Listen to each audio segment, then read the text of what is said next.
This is a very helpful quote. To learn a foreign language is to take on a new identity. This involves willing to become vulnerable, to allow other people to see the weak areas in our life, and that's okay. To become vulnerable to a degree not normally required in other areas of life. Just hang in there, friends. The good news will come in a few minutes' time. Self-confidence or lack of it. Inhibition.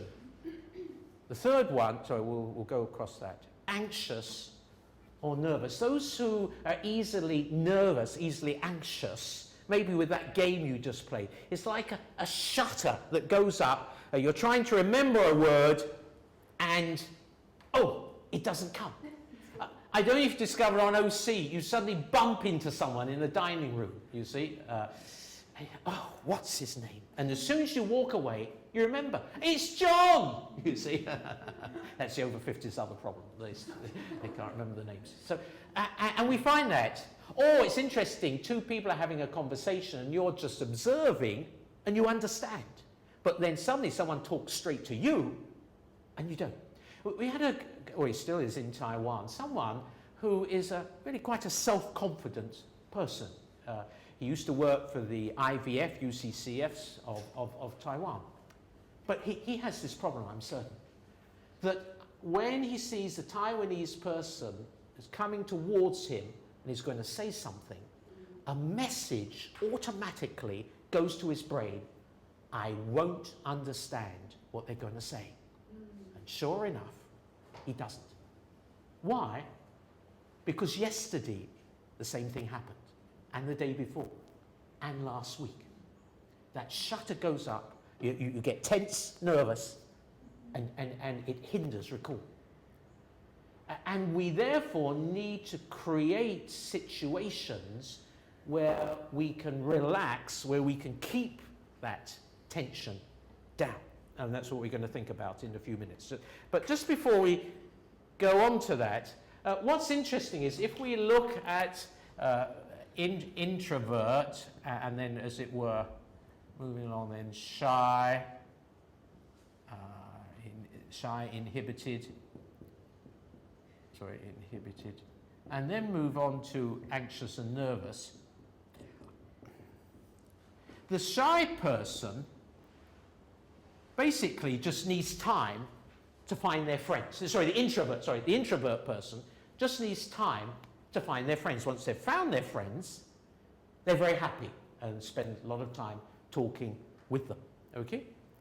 The shy and inhibited needs to find warm, accepting people, and therefore needs someone to take them by the hand, to find friendly shopkeepers, to find friendly local people, okay? And once they feel comfortable with those people, then they're okay.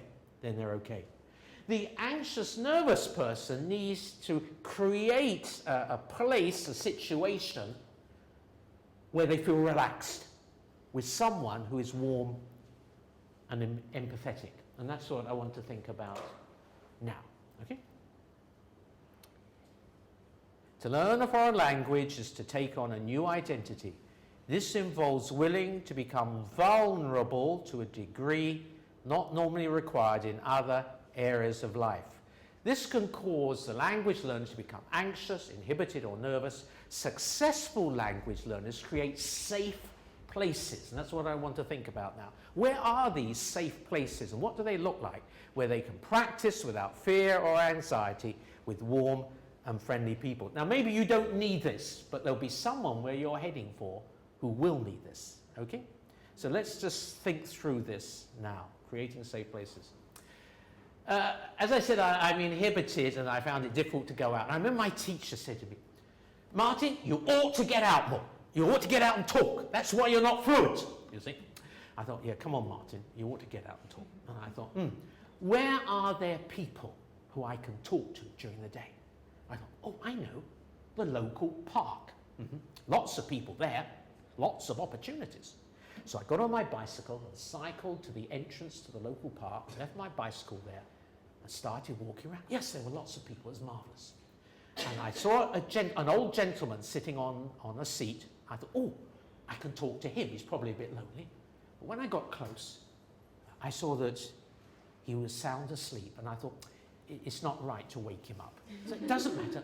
There's lots of people you can talk to, you see. So I carried on walking. A bit further ahead, there was this young child.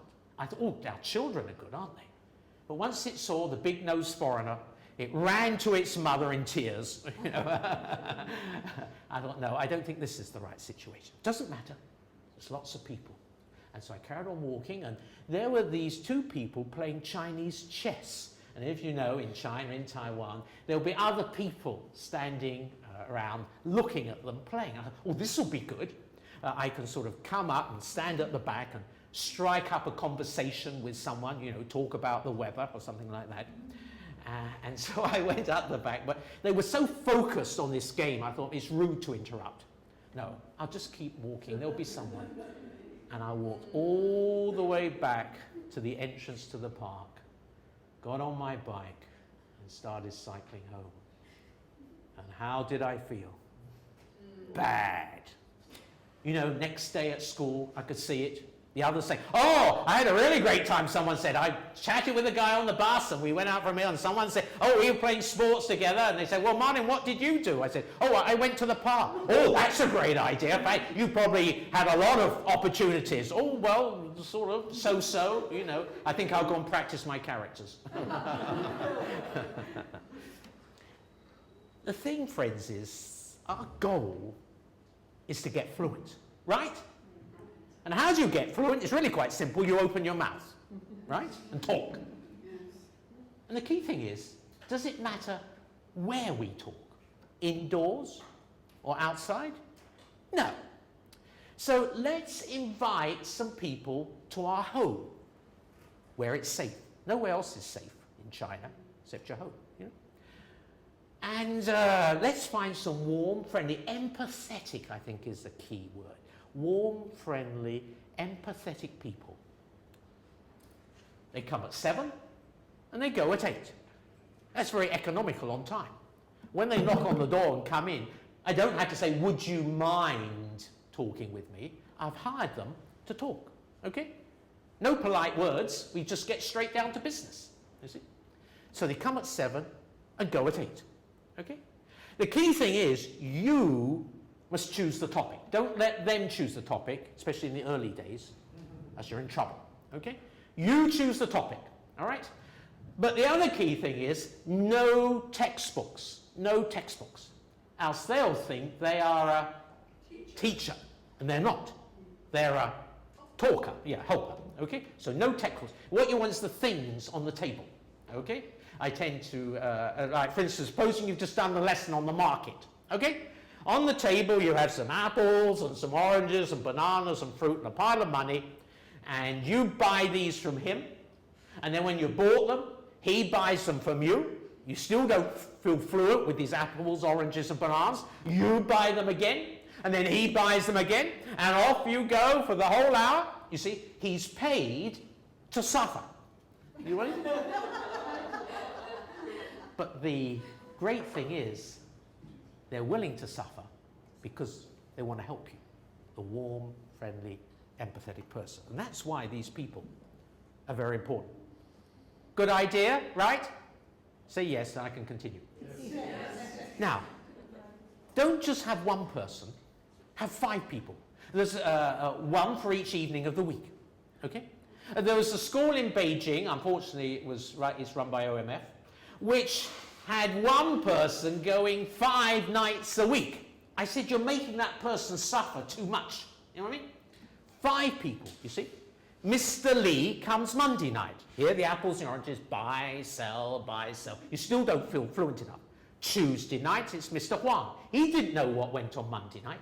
Buy, sell, buy, sell. Wednesday night, Mr. Chen.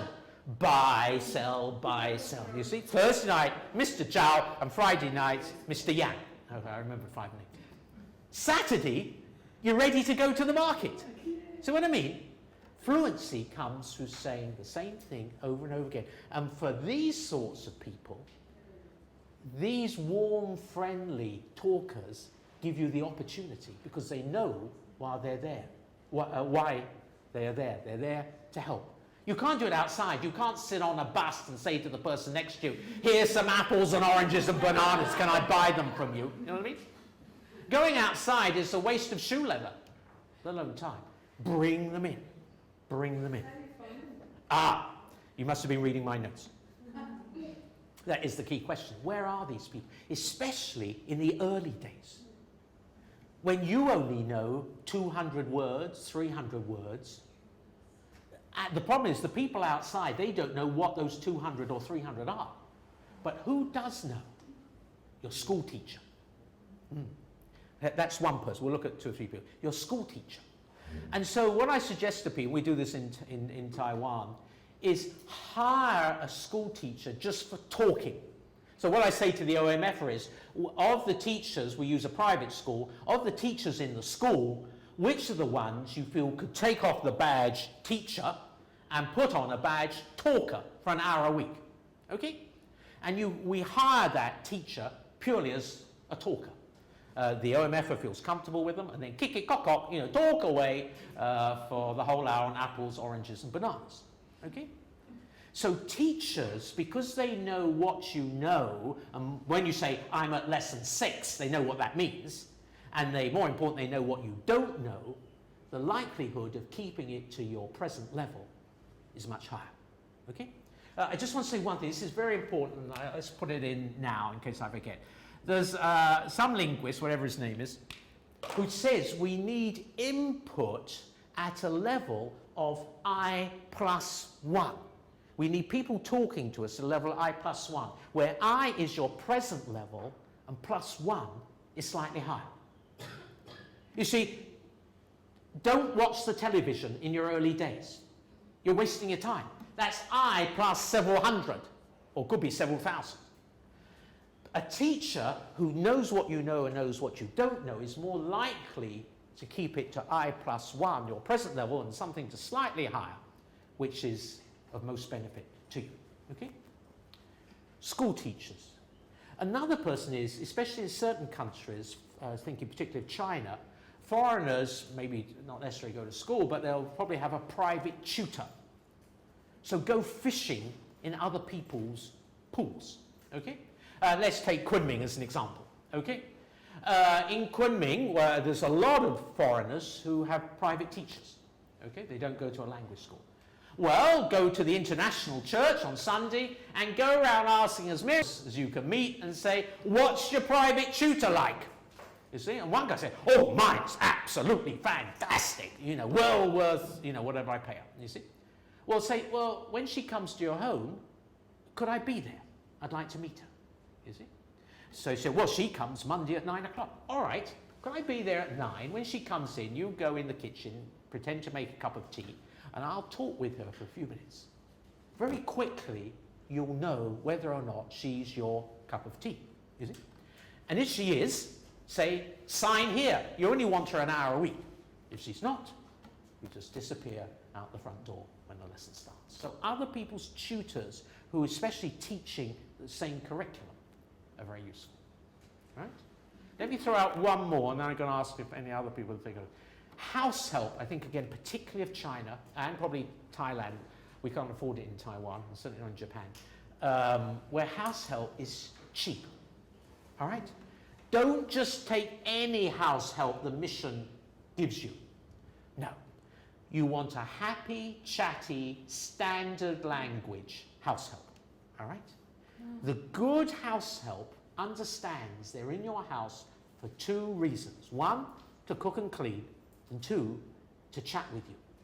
And they are worth their weight in gold, because they're there 4 hours a day, even 8 hours a day. Whether they like your Chinese or not, they're trapped. You know what I mean? They won't leave until you've paid them at the end of the day.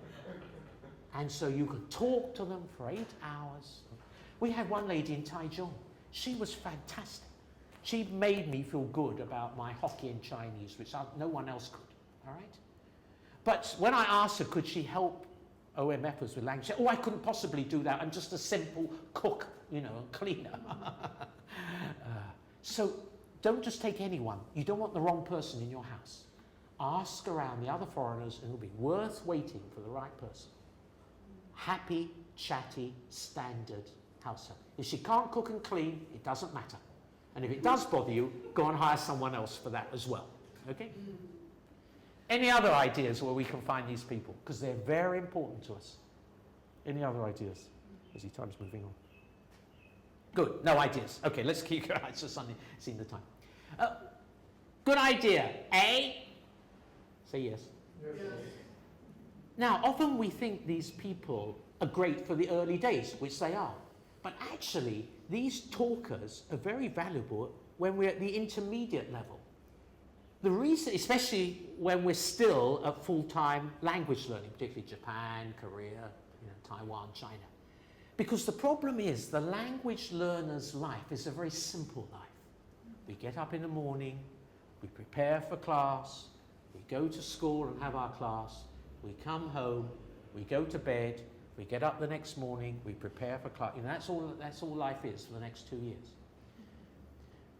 And the problem is, we're now not in book 1 or in book 2, we're actually climbing up the ladder. We're studying some cultural stuff, some Christian stuff, but our life is still, when we're outside talking, apples, oranges, and bananas. Okay? And that's the problem the language learner has in their second year. They're learning some more useful sort of stuff, but actually their life is still very simple.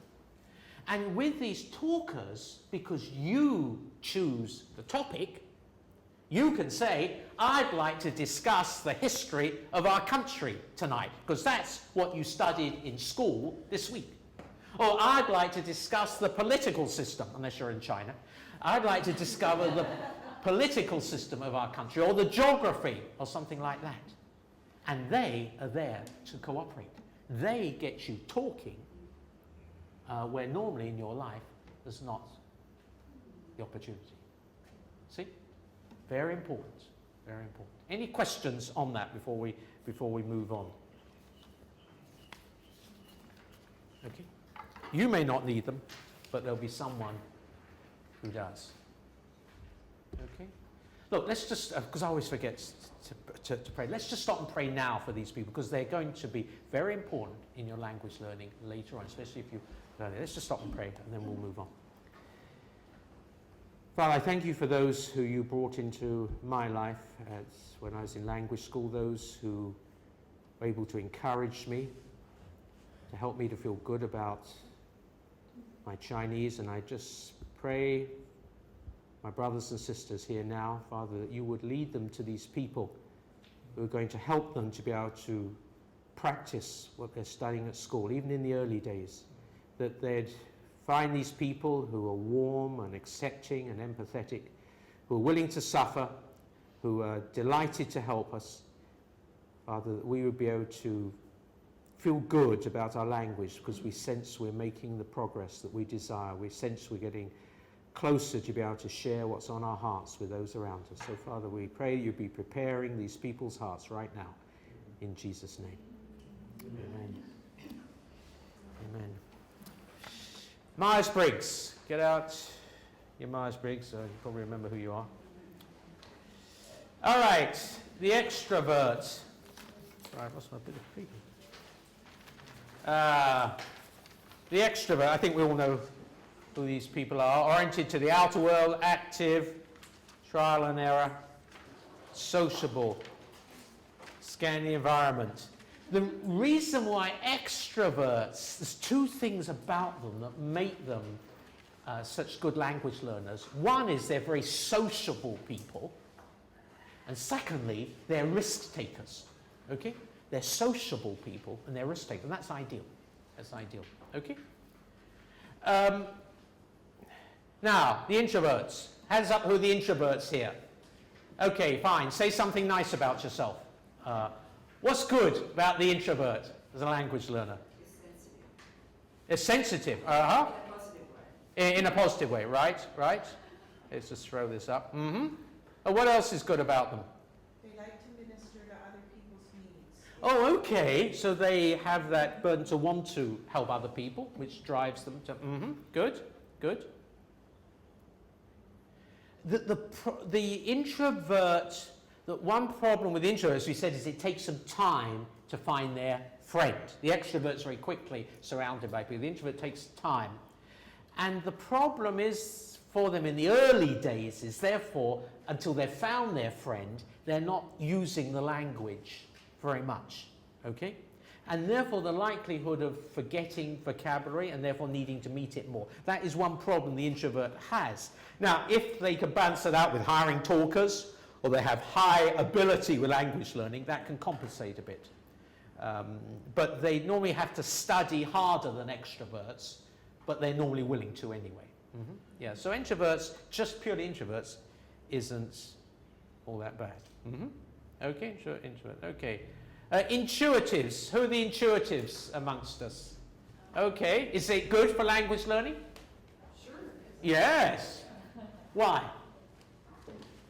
You don't have to understand every word. Right, or the grammar rules for that much. No, you saved yourself a lot of time, haven't you? Don't have to understand the grammar. Well, how do you then get your language accurate if you don't understand? Surely you must have to memorize all the rules like what I did, no? Trial and error. Yeah. But it's a gut feeling. Yes. Idea that a big picture. It feels right. Yeah. Yeah. And the annoying thing to their analytical, especially if they're married, analytical husband is, they normally are right, you see. Where the analytical husband is, in Chinese, is struggling between, should I use the passive or the active, and should I use this, you see. What's the introvert do? It feels right, and they say it, you see, and it's often right. The introvert has a real advantage, okay? Flashes of insight, future creative imagination, intuitive impressions, it's all this very wonderful. Probably. Sensing patterns, yeah, okay, all right. Now, come on, the sensing people. I'm one of these, so you're S in it. Oh, good, yes, right, good, good. What's good about you guys when it comes to language learning?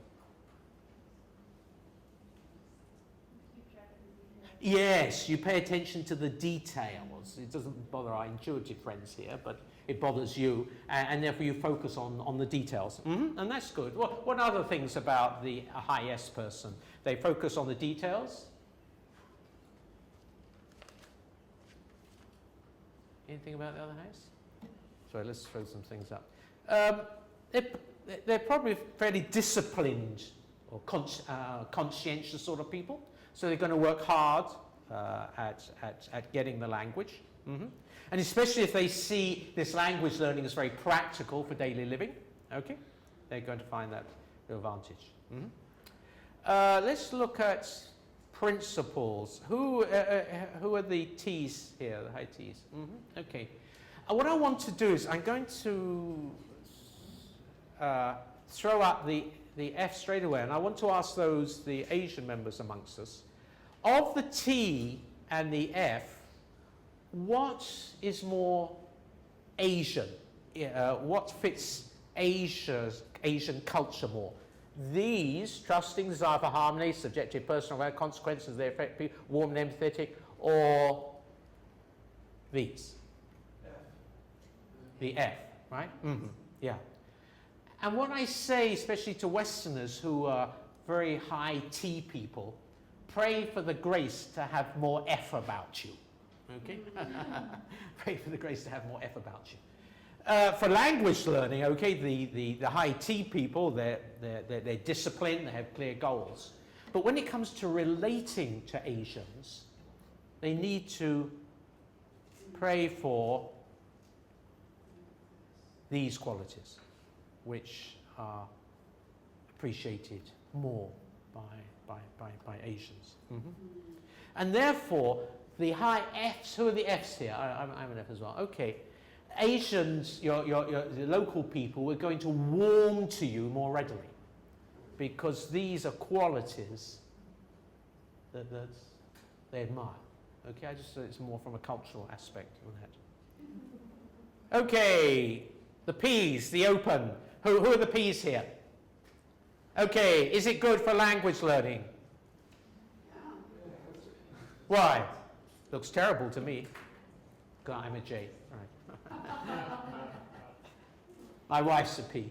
We have an argument every January. When we have our new diaries, I say, dear, Shall we go away on vacation this year on the first week in June or the second week in June? And what does she say? Why? Yeah, it doesn't matter. Why are we discussing this now? 6 months. I said, well, dear, I want something to write in my diary, you see. What's the difference between the J and a P? It's when they call up the travel agent. Okay, what does the J do? This is the date I'm going, and this is the date I'm coming back. What does the P do? The return trip is open. Yeah, right. Plans? It might change. Mm-hmm. Is this good for language learning? Yes. Yeah, why? Yeah. Yes.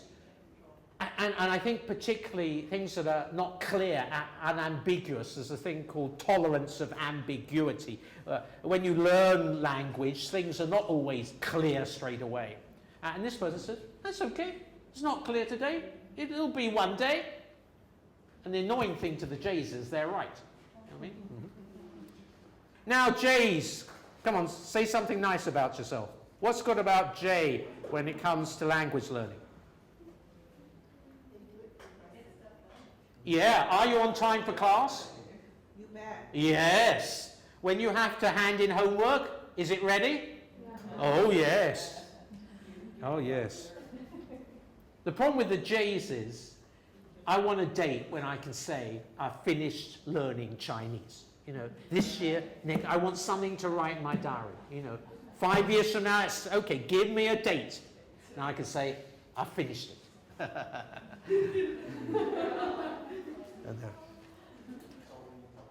Anything else on personality? On that, okay? Just in the last probably 2 or 3 minutes, actually, is I just want to go on to just a few other personality things. It'll only just be a couple of minutes. Perfectionist. Is that good or bad when it comes to learning language? Bad. Not necessarily so. Why is it bad? Well, it'll make you shut down a lot of times if I've got to do it exactly right and I won't say it in the beginning. Okay, I'm going to do it right. that's bad. What's good about it? Well, you're striving to be the best that you can. You're going to keep working at it till you get it right. Yeah. So those who are going to say, I'm going to keep working at this sound until I get it right, that's okay. The person who says, I'm not going to move on to the next lesson until I've got this one perfect, is in trouble. We don't learn languages that way. Good? Here's some others. Flexible. These are, I think, very key in language learning. Flexible, creative, open to try out new ideas. That's very important. Very important. There's this quote that I like. The acquisition of a new set of language learning skills seems to involve a certain amount of wrenching, pulling apart of cherished, much loved, and deep-seated habits. There was a missionary who came to Taiwan, not with OMF, and he hated any change. Changed the teacher, and he was so upset, so upset. And he actually didn't stay very long. He didn't stay very long. That agile mind, you walk out the front door and the neighbour says, oh, where are you going? And you want to say language school. But that's book 2. And you're still in book 1. And you say, I'm going to where I learn Chinese. All book 1 language, you see? The creative, agile mind. That's very important. And finally, Martin, I think yes, yeah, come in. one point that is very Asian and maybe not Western is this concept of being thick-skinned Uh-huh, and thin-skinned. yeah. 脸皮厚跟脸皮薄. right. I think in language learning is so critical. One doesn't bother whether people laugh at them. Yes. They make mistakes. The other, oh my goodness, the whole world is collapsed around you when you make mistakes. The thin-skinned. Now, yes, come in. Sorry, I was just thinking the earlier slide about wanting to have good self-esteem. The Asians are very in your face and into correcting behavior, so maybe that's correlated. The reason I have thick skin is because people are so prone to say things to bring you down. You have to learn to develop that. The thing is, the first one you said about having thick skin, in many respects it's good. It's maybe to do with inhibition. But later on, it may not be quite so good. I don't care, you know, they understand what I'm saying. As I say, as missionaries, our desire is not only to get fluent, to have fluent Chinese, but to have pleasant sounding Chinese. As I say, these are lovely languages we're going to learn. Let's not murder them, all right? In Chinese, or only those who know Chinese, we, as I was saying to Peter last time, we need fluent, liu li language, but we also need mei li language, beautiful language. So that when local people hear what comes out of our mouths, they say, I'm enjoying this experience so much, I want to hang around and hear more. Not, as we say in Chinese, it pricks the ear. I want to get away from this foreigner as quickly as possible. I hope that the Chinese speakers here, when they hear my Chinese, enjoy the experience. If they aren't, I want them to tell me. I need to work on it some more. Okay? So this thick-skinned, to a certain extent, yes, inhibited, translating to Chinese, 爱面子. I think that's a good translation. Well, that's a love of face. We need to take risks, but we also need to end up with nice Chinese, or local language. Coping strategies. 5,000 Chinese characters. Are you overwhelmed? Or do you think, what a great challenge? You know, there's this quote, we'll end with this. The good language learner feels that frustrations are somehow inevitable, occasionally even helpful, and that frustrations motivated and push them to learn harder in order to overcome them. Nice quote to end on. Okay, come, let's just pray together and then we'll stop.